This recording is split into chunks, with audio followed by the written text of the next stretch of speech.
এখনো যারা মনে করেন যে আমরা সব, আজকে কি দেখলেন আপনারা? ফরিদউদ্দিন মাসুদকে আল্লামা বানানোর জন্য যারা তৈরি, হাসিনা চলে যাওয়ার পরে যারা ফরিদউদ্দিন মাসুদকে বড় বুজুর্গ দাবি কইরা তার বিরুদ্ধে বললে চোখ উপড়ায় ফেলবে, টানা ঘেরাও করবে, এই অবস্থানগুলো দেখতেছেন। আর আমরা রিমান্ডে, আমি নিজে এটা যাচাই করে আসছি। এখন বলবেন হুজুর গোয়েন্দারা নিজেদের মধ্যে লাগাইয়া দেওয়ার জন্য আপনাদের মধ্যে এগুলো করছে। আপনারা খুব বেশি বুঝেন না। সব কিছু এত আলাদিনের চেরাগ আপনারা কই পেলেন? আমরা ইনায়া বিনায়া কথা বললেও গ্রেফতার হই, আমরা এদিক সেদিক করে অনেক আলেম কমেন্ট করলে গ্রেফতার হয়, আর হাসিনার কাপড় খুলে নিলেও কেউ গ্রেফতার হয় না। আপনারা আমাদেরকে বোকা বুঝান না, এত বোকা বুঝায়েন না। আজকে মুখ খুলতে বাধ্য হচ্ছি। আপনারা যদি এখনো পর্যন্ত আলেমদের বিরুদ্ধে বিশুদ্ধার আর এই নাস্তিকদের পক্ষ অবলম্বন থেকে বিরত না থাকেন, আপনারা যদি এখনো এই নাস্তিক প্রেমী থেকে বিরত না থাকেন, আর যদি বক্তব্যদেরকে বলবো আপনাদেরকে আমি ভালোবাসি, গালি দিলেও ভালোবাসি, আল্লাহ গালি দিলেও আপনাদেরকে ভালোবাসি, কিন্তু আপনারা বোঝার চেষ্টা করেন এই জালেমদের সহযোগী কারা ছিল, বুঝবার চেষ্টা করেন। বারবার তাদের সহযোগী হয়েও কারাগারে যেতে হয়নি কাদের। আজকে সেই জালেমদেরকেও শায়েস্তা করার সময় এসেছে। হয় পরিবর্তন হবেন, নিফাকি দূর করবেন, শাহবাগী ফরিদউদ্দিন মাসউদের থেকে সমর্থন উঠিয়ে নেবেন, না হলে আমাদের জবান বন্ধ হবে না ইনশাআল্লাহ। আজকে আমার রিমান্ডের ছবি ভাইরাল হয়, ফরিদউদ্দিন মাসউদের বিরুদ্ধে কথা বললে গোয়েন্দা সংস্থার কাছ থেকে এই ছবি আপনারা কিভাবে পেলেন? জবাব দিতে হবে জাতির সামনে জবাব দিতে হবে। এতদিন হলো রিমান্ডে নিল আমাকে, প্যান্ট গেঞ্জি পরা এই ছবি আমি কান্না করে ইলিয়াস ভাইয়ের সাংবাদিক তার লাইভে এসে বললাম, আর এখন এগুলো ভাইরাল হয় ফরিদউদ্দিন মাসুদের বিরুদ্ধে বললে অবশ্যই ফরিদউদ্দিন মাসুদ গোয়েন্দা সংস্থার সাথে ছিল, আর সে হয়তো আপনাদেরকে এগুলো নিয়ে দিছে। এটা একটা হইতে পারে, তাহলে আপনাদের লিয়াজও আছে, জাতির সামনে এটাকে ক্লিয়ার করবেন। আর না হয় আমরা যেটা দেখে আসছি রিমান্ডে, আপনাদের নাম লাল কালি দিয়ে কেটে দেওয়া, আপনারা বলবেন হুজুর অন্ধভক্তি, ভাই এটা ধ্বংস হয়ে যাবেন আপনারা। অন্ধভক্তি, এত অন্ধভক্ত হয়েন না, আমার চাইতে বেশি মোহাব্বত করেন না। আমি চ্যালেঞ্জ করলাম, আমার চাইতে বেশি মোহাব্বত আপনারা করেন না। আমি কারগুজারি শোনাবো না, লম্বা কারগুজারি হয়ে যাবে। আমি অনেক মোহাব্বত করি, কিন্তু ফরিদউদ্দিন মাসুদ ইস্যুতে, নাস্তিকদের ইস্যুতে, শাহবাগ ইস্যুতে, আল্লামা সাঈদী রহমাতুল্লাহর ফাঁসি চাওয়া ব্যক্তির ইস্যুতে আমরা কোনো ছাড় দিতে রাজি নই। এটা একবারে কনসেপ্ট ক্লিয়ার করতে হবে।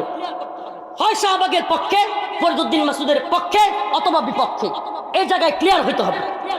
হয় জিহাদের পক্ষে, ইমানের পক্ষে, না হলে নাস্তিক শাতেমদের পক্ষে।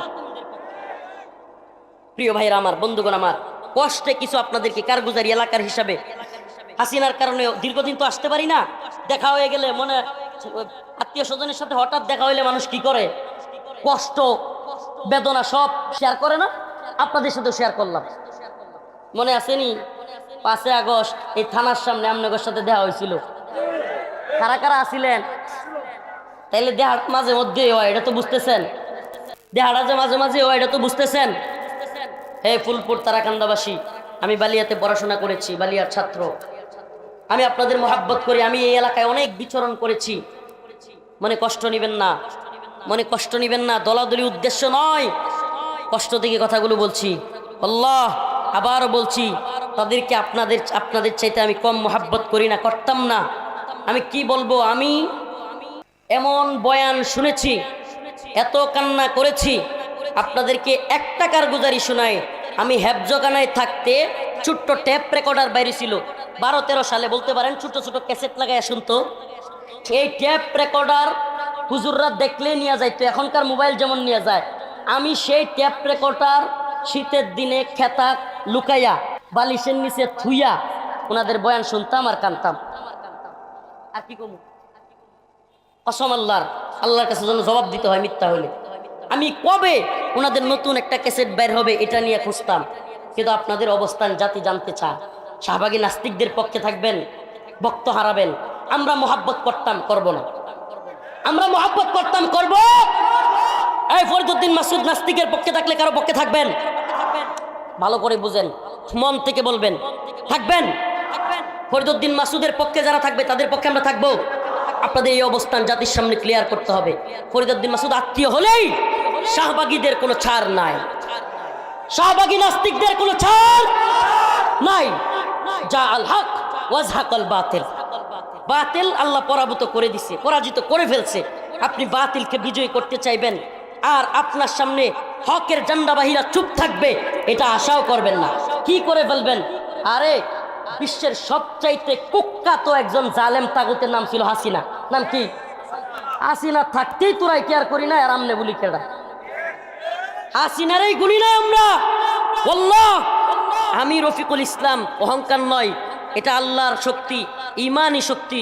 আল্লাহি আল্লাহ তুমি আমার অহংকার থেকে বাঁচাও, আল্লাহ তুমি আমাকে তাকাব্বুর থেকে বাঁচাও।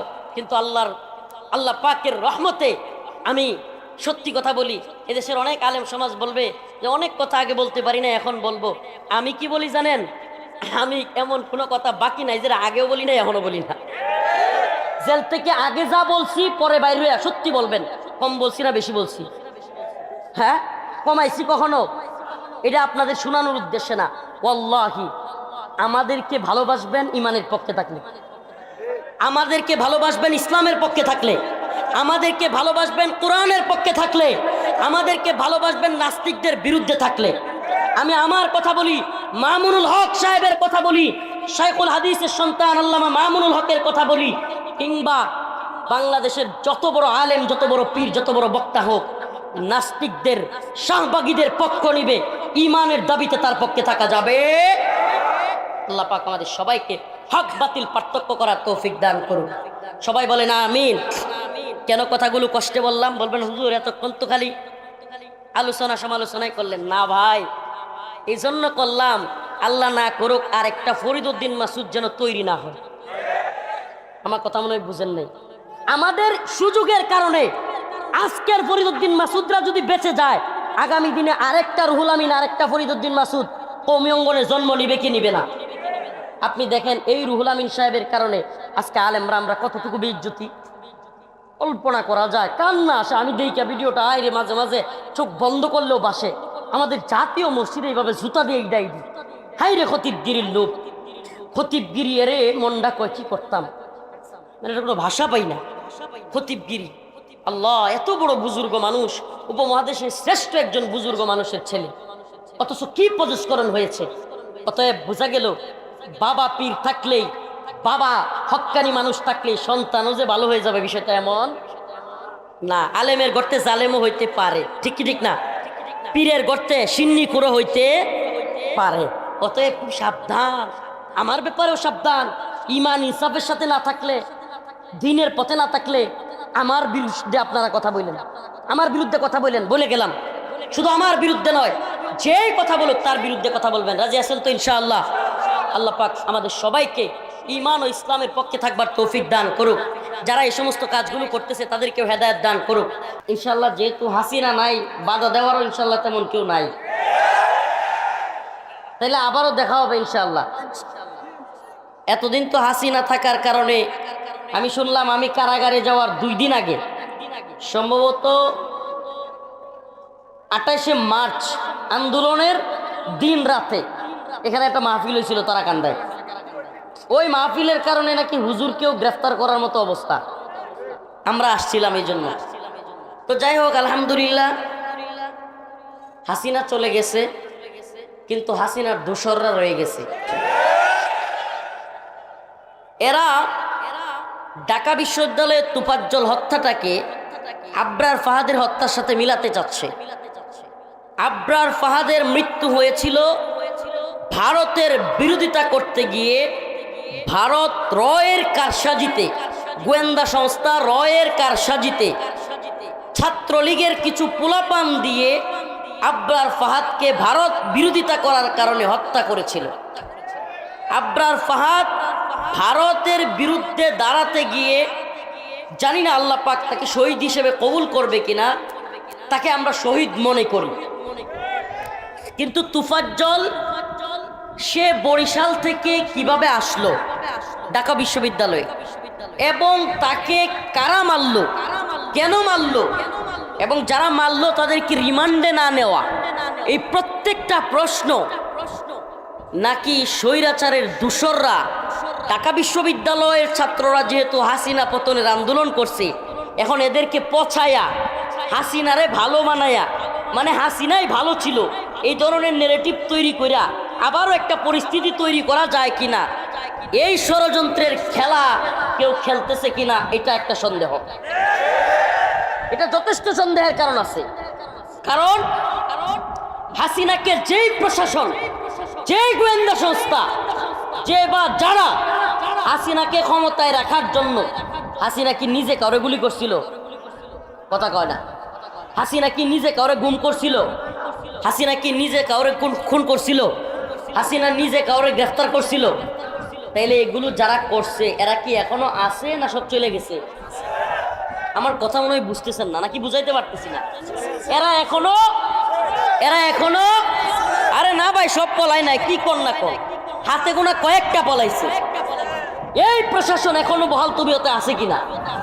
এই গোয়েন্দা সংস্থা NSI DGFI এখনো আছে কিনা? তাইলে এরা কি নতুন সরকারকে সহায়তা করবে, নাকি ওই যে হালুয়া, রুটি, আরা, মায়েশ, বউয়ের গহনা বা একেবারে যা তা সব সুযোগ সুবিধা যারা দিছিল সেই হাসিনার লেসপেন্সারি বা দালালি করবে? কথাটা একটু ভালোভাবে বোঝার চেষ্টা করেন। যদি কোনো ছাত্র এই তোফাজ্জলকে হত্যা করে থাকে, যদি সে মেধাবী ছাত্রও হয়, যদি সে হাসিনা বিরোধী আন্দোলনও করে, আমরা তার পক্ষে নই। কথা একটু ভালোভাবে বোঝার চেষ্টা করেন। আমরা তার পক্ষে নই, কিন্তু একই সময়ে আমি প্রায় প্রোগ্রামে বলতেছি, একই সময়ে তোফাজ্জল হত্যা, একই সময়ে বাইতুল মুকাররমে শেখ হাসিনার দালাল রুহুল আমিন কওমি জননী উপাধি দেওয়া ব্যক্তিকে দিয়া বাইতুল মুকাররম, আমাদের জাতীয় মসজিদের ভিতরে জুতা দিয়া ঢিলাঢিলি করা, এমন একটা অবস্থান তৈরি করা, আলেমদেরকে এটা হাস্যকর পরিণতির দিকে নিয়ে যায়। আপনি বুঝেন, হাসিনার বিরুদ্ধে দেশে সবচাইতে বেশি আন্দোলন করেছে ঢাকা বিশ্ববিদ্যালয়ের ছাত্ররা, সবচাইতে বেশি আন্দোলন করেছে আমরা আলেমরা। আপনি বুঝেন, একসাথে কলঙ্কিত করার চেষ্টা, ঢাকা বিশ্ববিদ্যালয়কে, বাইতুল মুকাররমকে একই সূত্রে গাঁথা কিনা। তৃতীয় আরেকটা বিষয় খেয়াল করেন, হঠাৎ করে চট্টগ্রামে ছাত্রলীগের এক সাবেক কর্মী চট্টগ্রামের পার্বত্য চট্টগ্রামকে স্বাধীন ঘোষণা করে বসছে। আপনারা অনেকে জানেন কিনা? স্লোগান দিবে না, বসে থাক। এখন আর দয়া করে কথা কইেন না ভাই, আমি অল্প সময় কথা বলি। আপনারা কেউ স্লোগান দিতে গিয়ে স্টেজ ভাঙ্গেন না, এটা হুজুরের ভয় আর কি। স্টেজ একটু নড়বড়ে তো, যে আপনারা যারা জুনিয়র আছেন, যুবক আছেন, তাদের তো তেজ বেশি। মাঝে মাঝে কোনো কথার সাথে যদি টাইমিং হয়ে যায়, মানে নিজের মনের ভিতরে যদি যেটা কয় আর কি টাইমিং হয়ে গেছে, কমন পড়ছে, তাইলে কিন্তু চিল্লানি মাইরা আপনারা জজ বাধা খাইতে গিয়া ওই যে মনে আছে না স্মার্ট বাংলাদেশ, ওই স্মার্ট বাংলাদেশের পরিণতি যাতে আমাদেরও না হয় আর কি। বুঝছেন তো নাকি? না নতুন সব বুঝেন তো? তাইলে এটা বুঝলে আর এই হুজুকে তাকবীর দিতে গিয়া মঞ্চ ভাঙেন না দয়া করে। আমাদের মঞ্চ আসলে একটু নরম, আমি যেখানে দাঁড়াইছি এখানে নড়তেছে। আল্লাহ হেফাজত করুক, বলেন আমিন। তো বলতেছিলাম, প্রিয় উম্মা, প্রিয় জাতি, আমি ব্যক্তিগতভাবে বলি, আমি সম্মিলিত কথা বলতে পারি না, আমি ব্যক্তিগতভাবে নতুন সরকারকে একেবারে ইসলাম কায়েম হয়ে গেছে, এরা মনে হয় ফিরিস্তা, এটা মনে করি না। এদের মধ্যেও ভারতের দালাল, আমেরিকার দালাল, অনেক কিছু আছে। কিন্তু একটা কথা মনে রাখবেন, বড় ধরনের জুলুম থেকে হাসিনা কত বড় জালেম, এটা নতুন করে ব্যাখ্যা করার প্রয়োজন আছে? কথা নতুন করে ব্যাখ্যা করার প্রয়োজন আছে? কোন সেক্টর নাই যে সেক্টরে হাসিনা এবং তার প্রশাসন, তার সরকার মানুষকে জুলুম করে নাই? কোন সেক্টর আমাকে বলেন? ফেসবুকে লাইক দিতে মানুষ ভয় পাইছে কিনা? কমেন্ট করতে ভয় পাইছে কিনা? এমন কি হাসিনার দরকার নাই, হাসিনার পুলিশের দরকার ছিল না। একটা কমেন্টের কারণে আঞ্চলিক আওয়ামী লীগ নেতা বিভিন্ন লোককে ডাইকে নিয়ে পিটাইছে। হয়েছে কি হয় নাই? একেবারে রাষ্ট্রের সর্বোচ্চ পর্যায়ে শেখ হাসিনা থেকে নিয়ে ওবায়দুল কাদের কিংবা শামীম ওসমান বা অন্য যেটি আছে এগুলো বাদ দেন, স্থানীয় আওয়ামী লীগ ছাত্রলীগের নেতাদের অবস্থাও এমন ছিল যে এরাও নিজেদের একটু বিন্দুমাত্র সমালোচনা সহ্য করতে পারতো না। ছিল কি ছিল না? তো এই জুলুম থেকে আল্লাহ পাক আমাদেরকে হেফাজত করেছে, আলহামদুলিল্লাহ। আপনাদের নিজেদের আলামত এই মাহফিলটাই তো করতে পারেন নাই। এই হুজুর করতে পারছেন? হুজুর কই? এই মাহফিলটা কি করতে পারছেন? আমাদেরকে মাহফিল করার কারণে এই মাদ্রাসার উপর, এই মাহফিলের উপর চাপ আসে নাই। অতএব এই জালিম থেকে আমরা বাঁচছি। এই জন্য আমরা এই নতুন সরকারটাকে এখনই বিপদে ফেলতে কিংবা সমালোচনা করে কিংবা এই সরকারটা অবৈধ, অযোগ্য, কিংবা এই সরকারের মধ্যে মানে বুঝ নাই, এগুলো বলে আমরা তাদেরকে বিতর্কিত করতে চাচ্ছি না। এবং এই বিতর্কিত করাটা হাসিনার পক্ষে যাক, কিংবা হাসিনা সরকারের যেগুলো দালাল গাপ্পি মেরে আছে আওয়ামী লীগের, এগুলো যেন গোপনে থাইকে হঠাৎ ফেসবুকে বলতে না পারে, দেখছেন হাসিনাই ভালো ছিল, মানে এই কথা যাতে বলার সুযোগ না পায়, এজন্য আমরা আপনাদের ইসলাম কিংবা সামাজিক কিংবা রাষ্ট্রীয় বিভিন্ন বিষয়ে আমরা এখনই আপনাদের নিয়ে কঠিন মন্তব্য, কঠিন ভাষা প্রয়োগ করতে চাচ্ছি না। আমরা আপনাদেরকে ফিরিস্তাও মনে করি না। মানুষ এমনিতেও ফিরিস্তা না, ভুল আমরা প্রশাসনে গেলে, আমরা সরকারে গেলে কাজ করলেই ভুল হয়, সেটা ভিন্ন। কিন্তু বাস্তবতা হলো ভয়ঙ্কর ষড়যন্ত্র চলছে, ভয়ঙ্কর ষড়যন্ত্র।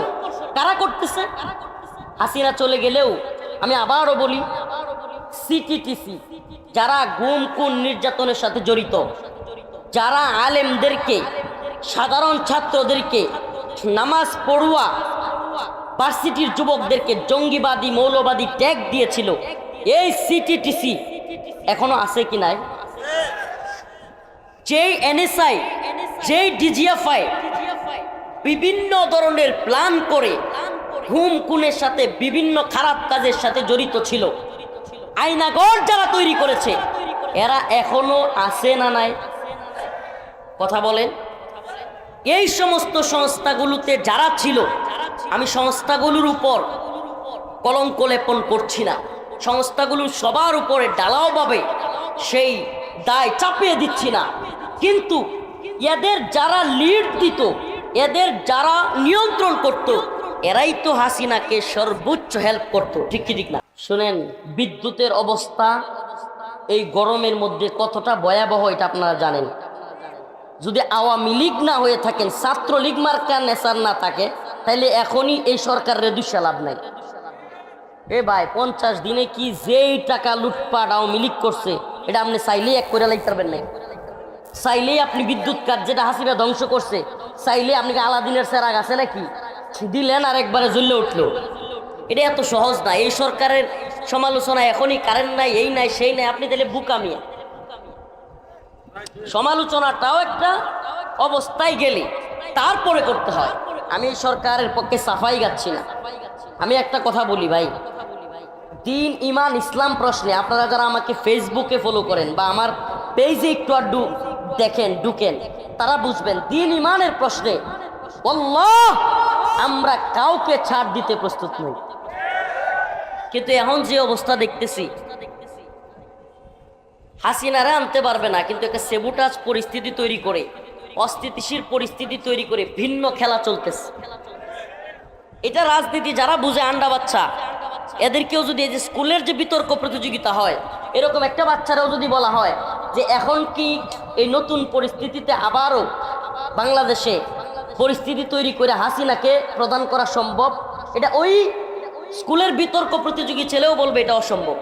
এটা কি অসম্ভব? কারণ হাসিনাকে এখানে রাখতে হলে বাশার আল আসাদের মতো সশস্ত্রভাবে যুদ্ধ শুরু হয়ে যাবে। বাশার আল আসাদ ঠিকই আছে, কিন্তু কিসের বিরুদ্ধে? সশস্ত্র অনেক যুদ্ধ চলতেছে, তার আঞ্চলিকভাবে বিভিন্ন এলাকা তার বিরুদ্ধে চলে গেছে, বিভিন্ন এলাকা স্বাধীন হয়ে গেছে।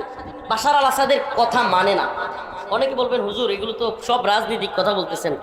বিশ্বাস করেন ভাই, রাজনৈতিক কথাগুলো বলা ছাড়া আমাদের উপায়ও নাই। কেন জানেন?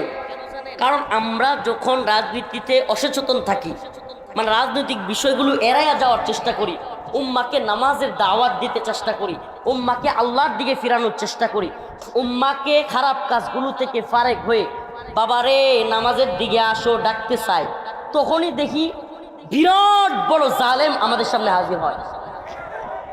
এই জন্য একটা কথা মনে রাখবেন, রাসূলুল্লাহ সাল্লাল্লাহু আলাইহি সাল্লামের ঘোষণা, জালেমদের সামনে হক কথা বলা এটাও একটা জিহাদ। সুবহানাল্লাহ। আপনি কি মনে করছেন পার্বত্য চট্টগ্রামে যদি আল্লাহ না করুক প্রকৃতপক্ষে যুদ্ধ লেগে যায়, আপনি অলরেডি পরিস্থিতি দেখেন। আচ্ছা আমাকে বলেন, চট্টগ্রামের কোনো মানুষ তারাকান্দায় আসলে পাসপোর্ট দেখানো লাগে? আমার কথাগুলো বুঝে থাকলে বলবেন। পাসপোর্ট দেখানো লাগে, ভিসা লাগে, সেনাবাহিনীর পাহারা লাগবে। কিন্তু আপনি জানেনই না ভাই, পার্বত্য চট্টগ্রামের কয়েকটা জেলায় গেলে সেনাবাহিনী ছাড়া ঢুকাই যায় না। আপনি কল্পনা করতে পারেন এটা বাংলাদেশ। পার্বত্য চট্টগ্রামের বান্দরবন, খাগড়াছড়ি, রাঙামাটি কয়েকটা জেলায় এমন ভয়াবহ অবস্থা, সেনাবাহিনী ছাড়া কি হয় না, যাওয়াই যায় না।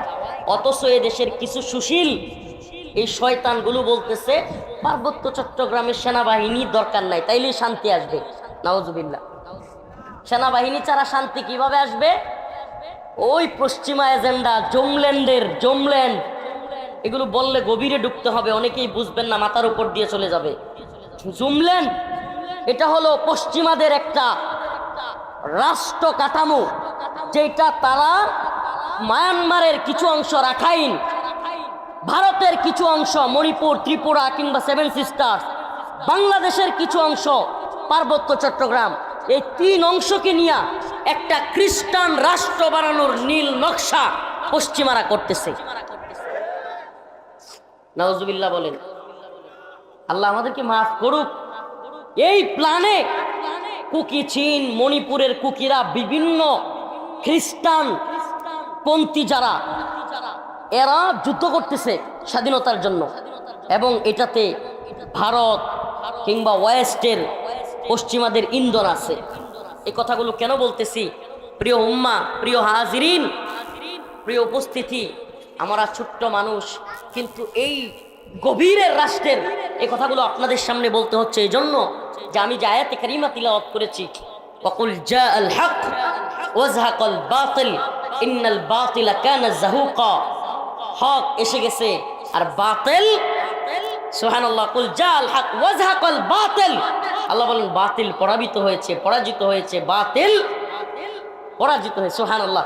আমাকে বলেন যে এই যে হাসিনা গেল, আমরা একটা বাতিলকে, একটা জালেমকে, একটা তাগুতকে সম্মিলিতভাবে, আমি বলি এটা শুধু ঢাকা বিশ্ববিদ্যালয় নয়, এটা শুধু সমন্বয়কদের ক্রেডিট নয়, এটা গোটা বাংলাদেশের সেই শাপলা চত্বর থেকে নিয়ে, পিলকানা থেকে নিয়ে 2008-09 এই স্বৈরাচার হাসিনা ক্ষমতায় আসার পর পিলকানা ট্র্যাজেডি, 13 সালে হেফাজতের ভয়াবহ হত্যাকাণ্ড, তারপরে আল্লামা দিলওয়ার হোসেন সাইদি রহিমাহুল্লাহকে এইভাবে কারাগারের ভিতরে হত্যা করা, তারপরে নূর হোসেন কাসেমি রহমতুল্লাহি আলাইহিকে জানাজা পড়তে না দেওয়া, সব কিছু মিলিয়ে মানুষের মনের ভিতরে সর্বশেষ যখন ছোট্ট ছোট্ট ছাত্রদেরকে গুলি করলো, সব কিছু একত্রিত হয়ে মানুষের মধ্যে এক দাবানল জ্বলে উঠল। এটা হলো বাস্তবতা। এটা ব্যক্তি, কোনো সংগঠন, কোনো বিশ্ববিদ্যালয়ের একক ক্রেডিট নয়। তো আমরা জালিমকে, আমরা এই বাতিলকে পরাভূত করতে পেরেছি, আলহামদুলিল্লাহ। হাসিনা গিয়েছে, খুশি হয়েছি, কিন্তু তার চাইতেও বেশি যে বিষয়ে আমি খুশি হয়েছি, যেটা অনেকেই খেয়াল করেছেন কিনা, যে আমি হাসিনা গিয়েছে যতটুকু খুশি হয়েছি, তার চাইতে অনেক বেশি খুশি হয়েছি এ জাতিকে আল্লাহ পাক বুলেটের সামনে দাঁড়াবার হিম্মত তৈরি করে দিয়েছে।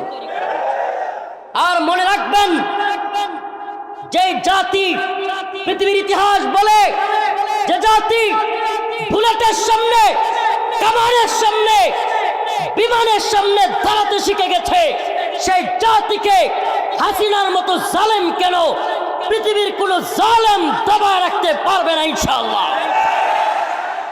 মোরা কামানের মুখোমুখি দাঁড়িয়ে আল্লাহু আকবার বলবই, আসুক না যত বাধা যত ঝড় সাইক্লোন, রাসূলের পথে মোরা চলবই।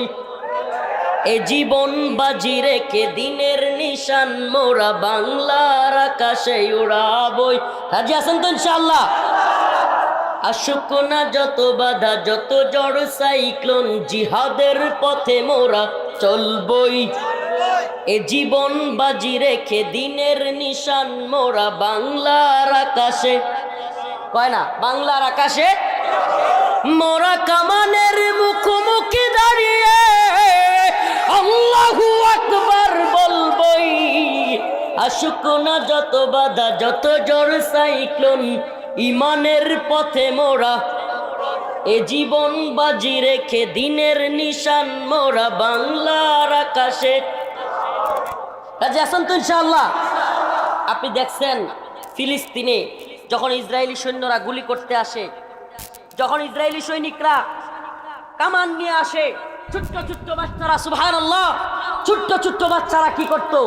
পাথর মারতো কামানের সামনে, বন্দুকের সামনে। এগুলি তো আমরা দেখছি এতদিন। আলহামদুলিল্লাহ 2024 সাল আমাদেরকে দেখাইছে ছোট্ট ছোট্ট বাচ্চারা পুলিশকে যায় ঘুষি দিচ্ছে। এ জাতি জানা দিতে চায়, পুলিশ হও, র্যাব হও, সেনাবাহিনী হও, এনএসআই হও, ডিজিএফআই হও, মনে রাখবা যদি কেউ জাতির উপর জুলুমের দুঃসাহস করো, এ জাতি কাউকেই রেহাই দিবে না ইনশাআল্লাহ। আমরা এই বিষয়টা আমাকে সবচেয়ে বেশি পুলকিত করেছে। আল্লাহ, হাসিনা যাওয়া এটা আমি জানতাম, যাবে আজ হোক কাল, এটা আমার বিশ্বাস ছিল। আমি কারাগারে ছিলাম। আমি আপনাদেরকে একটা কারগুজারি শোনাই।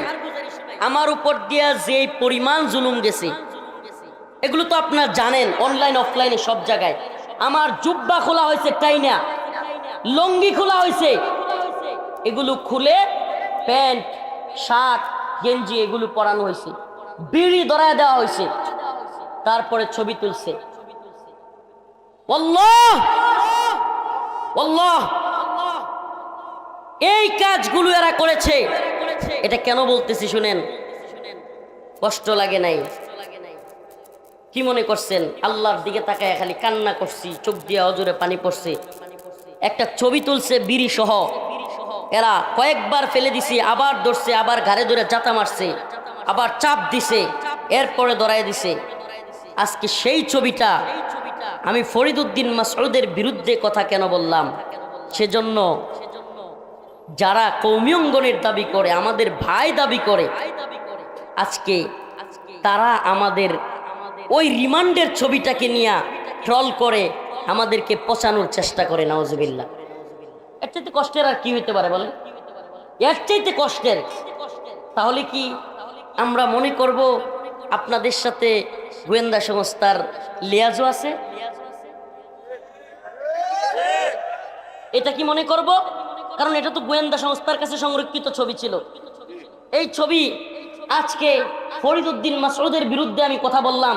আচ্ছা, ফরিদউদ্দিন মাসউদের বিরুদ্ধে কথা বলবো না কার বিরুদ্ধে কথা বলবো? ফরিদউদ্দিন মাসউদ শাহবাগে গিয়ে আল্লামা সাইদি রহিমাহুল্লাহর ফাঁসি চায় নাই? এমন একজন মাজলুম আলেমের যে ফাঁসি চাইতে পারে, একই শয়তানের চাইতে কম? যেই ব্যক্তি হাসিনা র এবং আমেরিকার সিআইএর দালালি করতে গিয়া 1 লক্ষ মুফতির ফতুয়া জিহাদের বিরুদ্ধে নেওয়ার জন্য পুরো বাংলাদেশে সফর করেছে। আপনারা আরো শুনলে অবাক হবেন, বাংলাদেশের একমাত্র আলেম যার পরিবারের ফুল সিটিজেন আমেরিকা। এরা সব আমেরিকান নাগরিক, এদের সবার আমেরিকার সিটিজেনশিপ আছে। কল্পনা করতে পারেন? শাহবাগের সেই নাস্তিক প্রেমী ফরিদউদ্দিন মাসউদের বিরোধিতা করলাম, সে সাইদি রহিমাহুল্লাহর ফাঁসি চাইল, আর আপনারা তার পক্ষ নিয়ে বলেন যারা ফরিদউদ্দিন মাসউদের বিপক্ষে যাবে তাদের দাঁত ভাঙে ফেলবেন, তাদের চোখ তুলে ফেলবেন, তারা ইসলাম বিদ্বেষী। বাবা, আপনি ইসলাম এখনো মনে হয় বুঝেন নাই বাবা। ফরিদউদ্দিন মাসউদ নিজেই তো ইসলাম বিদ্বেষী।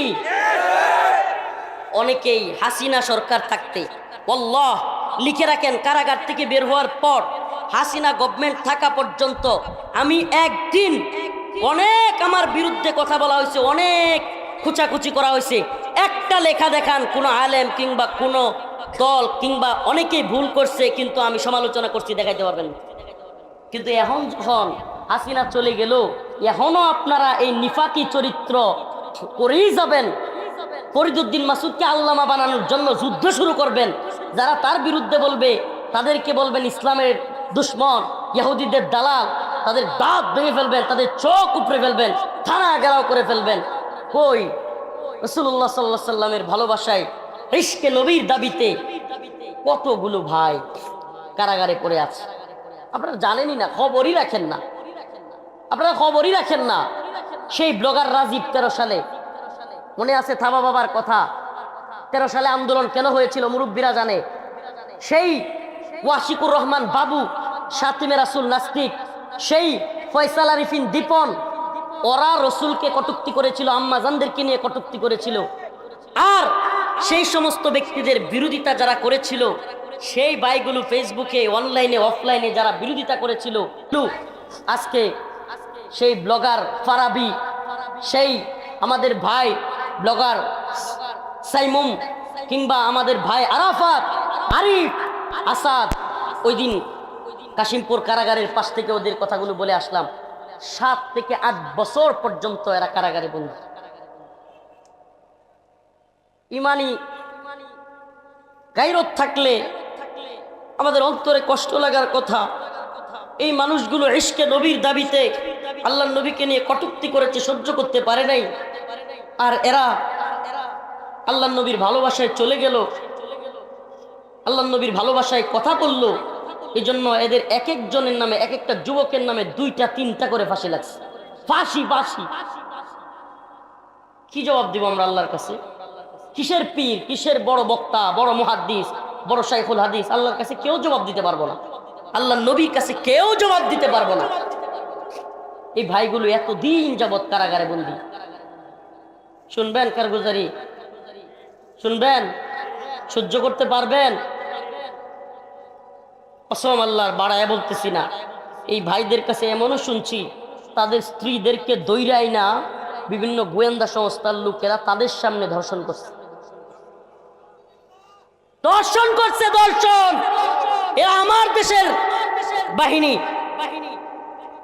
ওই ভাইদের স্ত্রীদেরকে র্যাপ করেছে, ওই ভাইদের স্ত্রীদেরকে তাদের সামনে নির্যাতন, নিপীড়ন করেছে। কি বলবেন?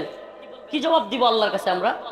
কোথায় দেখলাম না তো আপনাকে কোনোদিন হুঙ্কার দিয়ে বলতে, ঝংকার দিয়ে বলতে, যারা ইশকে নবীর দাবিতে বন্দী আছে তাদেরকে না ছাড়লে আমি থানা ঘেরাও করবো, দাঁত ভেঙে ফেলবো। শুনলাম না তো কোনো। শুনছেন কোনোদিন? শাইখুল হাদিস আল্লামা মামুনুল হক সহ, আমরা সহ শত শত আলেম বন্দী, কারাগারে ছিলাম। কোনোদিন তো শুনি না আপনার থানা ঘেরাও করার কথা বলতেছেন। কোনোদিন তো শুনলাম না আপনাদের মুখে যে দাঁত ভেঙে ফেলবেন, চোখ তুলে ফেলবেন কারো। আজকে ফরিদউদ্দিন মাসুদের কারণে আপনাদের এত কঠিন হুঙ্কার, আমাদেরকে যাচ্ছে তাই ভাবে। আরো আশ্চর্যের বিষয়, আজকে তারাকান্দার মানুষ আমার এলাকার কষ্টগুলো কিছু বলেই যায়। শুনবেন, শুনবেন, কষ্টগুলো কিছু বলেই যায়। আপনারা হুঙ্কার দিলেন না। এমন কি আমরা ভিতর থেকে শুনি, আমি সরকারকে বলবো, সরকার যারা অপরাধী তাদেরকে ধরে, যারা নিরীহ, আমি আবারও বলছি, আর নিরীহ তাদেরকে ছেড়ে দেন। আলেমদের মধ্যে কেউ কেউ অপরাধী ছিল নাকি? তাহলে আপনার ভাষায় আলেমদের মধ্যে কেউ কেউ কি ছিল? অপরাধী ছিল। আলেমদের মধ্যে কি অপরাধী কেউ ছিল না? আল্লাহর জন্য সবাই। এ বাবা, সত্যি মনে করবেন, আল্লাহর জন্য নাকি অপরাধী? কি বলবেন? অপরাধী। এরপরে বলে কি কি মনে করছেন সরকারকে ধাক্কা মেরে ফেলে দিবে না, সরকার বসে থাকবে? তার মানে আপনি কি করলেন? শুধু এটাই নয়, আপনাদেরকে আর একটা কারগুজারি শোনাই। এই উম্মার কাছে এখন হাসিনা নাই, বলতে পারবে না কেউ যে হুজুর এত জুলুমের মধ্যে নিজেরা নিজেরা কথা বলেন। নিজেরা নিজেরা নয়, আপনি যদি শাহবাগী ফরিদউদ্দিন মাসুদকে নিয়ে কথা বললেও বলেন আলেমে আলেমে লাগছে, তাহলে আপনি আলেমও চিনেন না, জালেমও চিনেন না। আপনি আলেমও চিনেন না, জালেমও চিনেন না। এক ফরিদউদ্দিন মাসুদ একা যেই পরিমাণ ইসলামের ক্ষতি করছে, আমার মনে হয় নাস্তিক 100 মিলেও এত ক্ষতি করতে পারে নাই। আজকে জানেন আমাকে রিমান্ডে কাগজটি শুনে যাই রিমান্ডে চোখ বাইদিয়া জিজ্ঞাসাবাদ করা হচ্ছে, চোখে কাপড় দিয়া। হঠাৎ করে আমি কোর্ট করতেছি উপরওয়ালাকে সাক্ষী রেখে, হিন্দি কথা শুনতে পাইছি। কি কথা? হিন্দি কথা শুনছি। তো এরা আমাকে জিজ্ঞেস করতেছে, হুজুর বলেন তো আমরা কারা? আমার কিছুটা আন্দাজ হয়েছে হিন্দি কথা কয় এরা তো রয়্যাল লোক হইতে পারে। কার লোক? চিনেননি? চিনবেন কেমনে? বাংলাদেশ 1971 স্বাধীন হওয়ার পর থেকে এখন পর্যন্ত যারা চালাইতেছে, আর বোঝার দরকার নেই। এই 24 সালের আগস্টের পর থেকে যাদের ক্ষমতা আলহামদুলিল্লাহ একটু মনে হইতেছে কমছে। শেষ বলা যায় না, যেমনি ইলিশ পাঠানো শুরু হয়েছে আল্লাহ জানে আবার কি শুরু হয়। এটা নিয়ে আমরা ভয়ে আছি, শেষ বলা যায় না, তবে কমছে এটা বলাই যায়। সেই আমি হুজুর আমি বুঝ যাও না বুইলা আমি বলছি একটু এড়ায় গেছি, কারণ যদি বুঝছি এটা ওরা বুঝে যায় তাহলে জুলুম আরো বাইরে যেতে পারে। এই চিন্তা করে আমি বলছি যে আপনারা তো র্যাবের লোক, আমার র্যাব ধরে নিয়ে আসছে, আপনারা তো র্যাবেরই লোক। তো এরা প্রশ্নটা এড়ায় গেছে। এবার প্রশ্ন করতেছে, হুজুর আচ্ছা বলেন তো এদেশে এমন কিছু বক্তা যারা একটু জজবাতি গরম বয়ান দেয়, মানুষকে ইয়া করে, এদের কয়েকজনের নাম বলেন, আমাদের দরকার। আমি সর্বপ্রথম আমার নাম বলছি। কার নাম? আমার নাম বলছি। আমি জজবাতি জিয়াদি বয়ান করি। হুজুর আমরা তো আমরা ধরছি আছেই, অন্যদের নাম বলেন। ওয়াল্লাহি একটু বাড়াইও বলতেছি না, একটু বাড়ায় বলার সুযোগ নেই। এরপরে আমি একজন পীর সাহেবের নাম লিখছি, সত্যি কথা বলি, একজনের নাম লিখছি। এরপরে মামুন সাহেব হুজুরের নাম লিখছি। এরপরে বনবী ভাই, আসলে যাদের নাম লিখছি মোটামুটি সবাই গ্রেফতার। তখন কি সবাই গ্রেফতার, রিমান্ড অবস্থায়। তো আল্লাহি একটু বাড়ায় বলতেছি না, আবারও কসম করে বলতেছি আমি একটু চালাকি করছিলাম যে ওনাদের ব্যাপারে অনেক কিছু শুনি, আচ্ছা একটু দেখি তো। আমি সব নাম লেখার পরে বনবী ভাই, হারুন ইজার ভাই, উসামা ভাই কিংবা জুনেদ আল্লাহ সাহেব, মামুন সাহেব হুজুর সবার নাম লেখার পরে হঠাৎ করে জিজ্ঞেস করতেছে, হুজুর প্রথমে যার নাম লিখছেন উনি কে? আমি বলছি কেন চিনেন না? আমি বলছি অমুক দলের নাইবে আমির সাহেব। ওয়াল্লাহি কসম, 1 ইঞ্চি যদি বাড়ায় বলি আল্লাহর কসম, আল্লাহ যেন আমার উপরে, এজন্য এই কথা যদি তুহমত হয়ে থাকে আমার উপর আল্লাহ আযাব আসে, এতটুকু বলতেছে। সাথে সাথে লাল কলম দিয়ে কেটে দিছে, সাথে সাথে লাল কলম দিয়ে কেটে দিছে। শুধু কেটেই দেয় নাই, আমি যখন জিজ্ঞেস করলাম কি, উনি তো সবচেয়ে গরম কথা বলে, পারলে হাসিনার একবার কাপড় খুলে ফেলে, তো উনার নাম কাটছেন কেন? হুজুর এটা বুঝবেন না। কি বলে? এটা বুঝবেন না।